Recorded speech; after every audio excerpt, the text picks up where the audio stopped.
Welcome back guys to another video, and today we are going to be making a model rocket, and it is for my school science fair project this year. And the thing I'm going to be doing the science fair on is does the cone of a model rocket affect how high a rocket will go? So we're going to be making a model rocket that can switch out nose cones without really having to do any gluing or anything, and then we're going to be testing it and seeing if the shape of a nose cone affects how high the rocket will go. So let's get into it. So I just got a brand new load of stuff to make a rocket, and I'm thinking of using this tube right here as our body, and I have a couple different nose cones here, which I'm going to be looking at from this new kit, and then I have all of my older nose cones. So I'm trying to find some of these. I just moved the workbench into this new room, so I'm still rearranging everything and need to organize all this.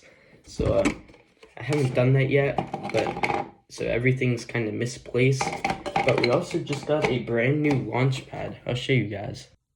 Okay, so I'm going to probably time-lapse this build, and then once it's done, I'll show you what it's like and how I built it.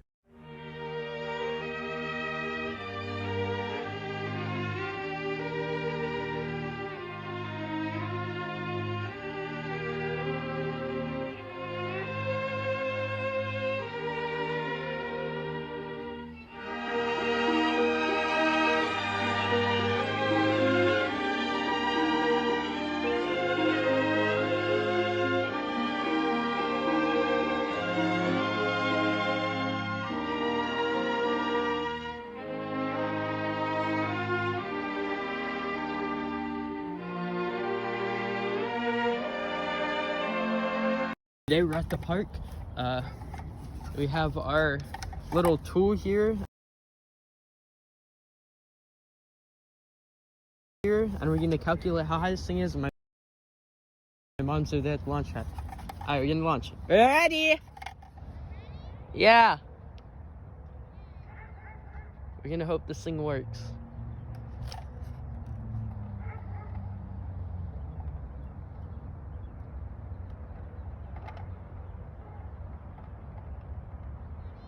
Yeah.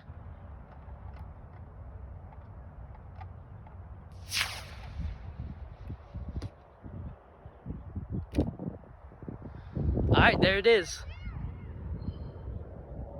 Alright, I got the measurement. Write it down. Okay, so here's the measurements of our cone. I haven't done the calculation for how high it went. Here's what our readings on here. And I'm gonna go collect the rocket. My mom launched it, so thanks to her. And we're gonna go on to the other nose cones, maybe tonight, maybe tomorrow, and see how high it went and if the nose cone affects how high a rocket will go. And I'll show you guys what the rocket looks like. Go get it. Here's what the rocket looks like. We got our second nose cone, and our first one is right here. So we're gonna launch this one, and we're gonna attach a little camera to it. Alright, so back here at the little camp, had some technical difficulties, but hoping this fixes it. Reset our little tool here. It's called the Altitrack. Recommend getting one if you're into model rockets, and pretty cool. Alright, I'm ready. Yeah. Center ready.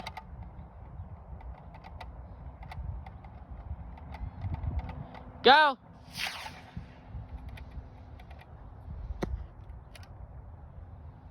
Got it. Let's go get that thing. See, it's fallen, and we got that with the onboard camera. All right, go get it. I'm gonna go. All right, back here for our final one of the night.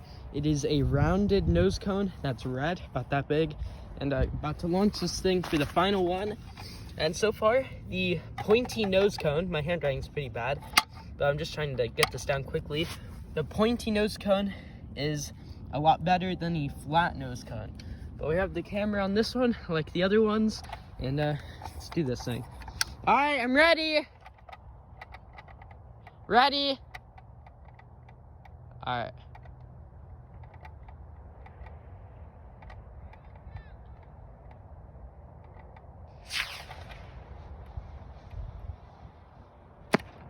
Oh man.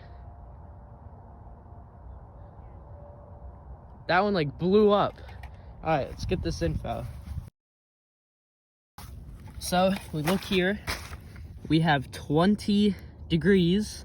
So let me get my Sharpie real quick. All right, so we're gonna write round for the type of nose cone.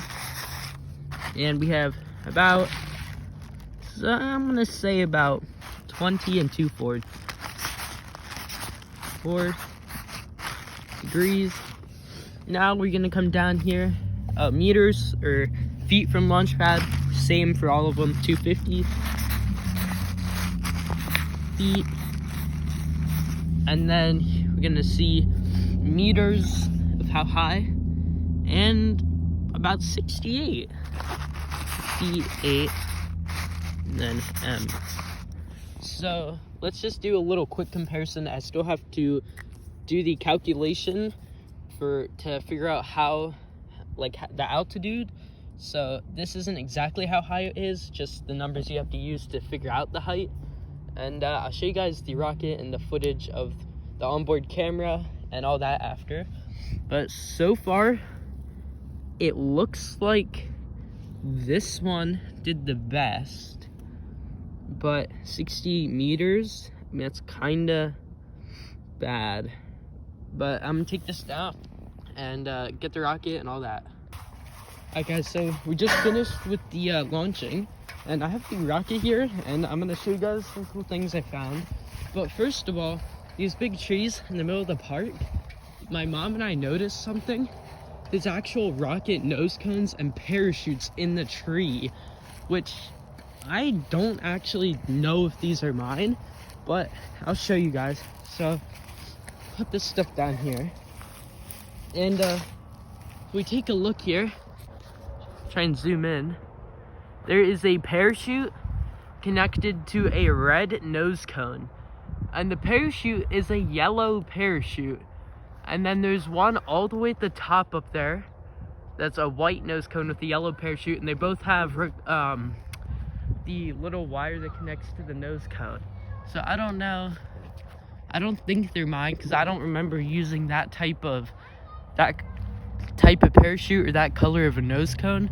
But I think it's kind of cool that maybe some other people around here are taking up this hobby, so that'd be kind of cool. But maybe eventually I'll try and get those down and see if they are mine. But it's pretty cool. Other than that, nothing much. I'll show you guys the rocket and all that. But here's the third rocket. It took some damage, so that's not cool, but has a red nose cone. And then we got a brand new launch pad, which is the reinforced launch pad. It's a lot bigger and a lot nicer quality. So this is what we're gonna use from now on. So I'll see you guys back and show you guys the results. Alright guys, so here's the actual rocket. We're done with the testing. Here's my papers with the recorded info. And here's our nose cones.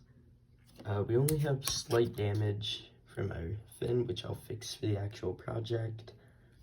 And then not much damage other than that. And we have our camera, which I'll show you the footage and all that now. But the conclusion is that this fin or nose cone did the best, that did the second best, and that did the worst. So it's pretty cool. And I'll show you the footage from the camera and some pictures, and I'll see you next time.